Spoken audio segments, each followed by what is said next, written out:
But it's not only gas and oil and all the energy economy. You are looking forward. I would like to know what's your vision about energy transition. Yeah. Well, the Norwegian vision here is that we need to have a transition from gas to green energy forms, and this needs to be done in a well-planned and prepared process. So what we are looking at now is, first of all, we believe it will be very important for the energy transition that we use carbon capture and storage. This is taking out carbon from the diverse energy vectors, but also from industry, and capturing it and then storing it underground. And Norway is in a lucky position that we have been doing this actually for 25 years already in the North Sea, because we have been taking CO2 out of natural gas before we export it, and we have stored it under the sea bottom in totally safe storage areas. And we actually do have space in the Norwegian shelf for about 75 years of the total emissions from the European Union. So there are huge possibilities here. Obviously the trick is that you need to capture it first and also establish a good value chain which makes it sustainable to economically also to capture the CO2 and then store it underground. But we believe, for instance, also for the industry of Italy, it will be fundamental to use this technology. First of all, to produce in the future an economy, an hydrogen economy, where you use natural gas, where you have extracted the CO2. That will be a fundamental part of it.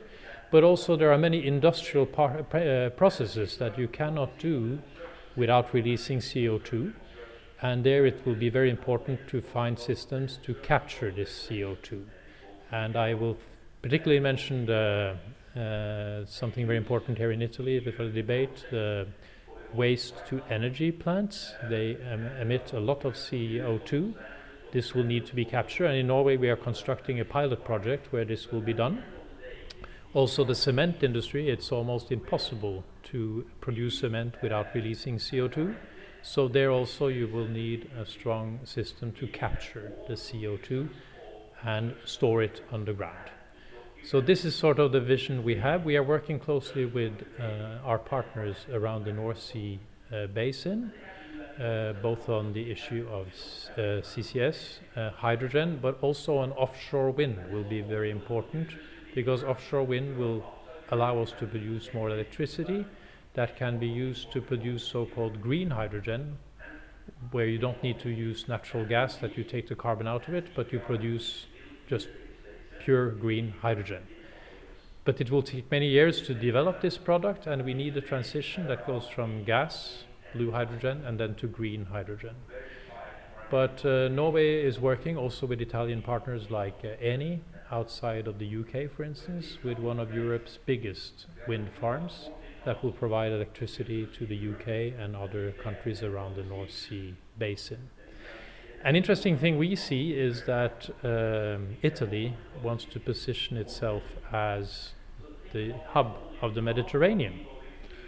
And for the time being, obviously, it will be based a lot on natural gas, but I think Italy is also very aware that there needs to be a green transition. And I think we can exchange very interesting experiences from our own work in the North Sea basin with what should be the future in the Mediterranean basin. And big companies like Equinor and Eni are already working together on this issue in countries like Algeria, which is an important provider for Italy. And we also wish to cooperate with Italy on offshore wind in the Mediterranean basin.